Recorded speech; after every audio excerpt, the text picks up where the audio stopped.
Vetëm një ditë pas ngjarjes së rëndë në fshatin Oblik, ku vra punonjës i operatorit të shpërndarjes së energjisë elektrike Zamir Velaj, në zonën e pallateve ka pllakosur heshtja, ndërsa dera shtëpisë të dyshuarit Martin Zefi qëndron e mbyllur. Shumë pak banor shihen në rrugë, ndërsa për ta është një situatë traumatike. Është një sesim pa dek djali. Ka s'kam. Ai është vrarë kota i djali. Ai s'ka faj.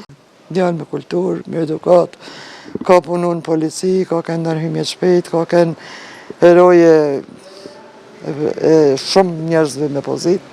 Djali vetëm, me djalë të smor, unë jam me ligjin. Ai s'ka ka njeri keq burë, po punëtuar është ten ai.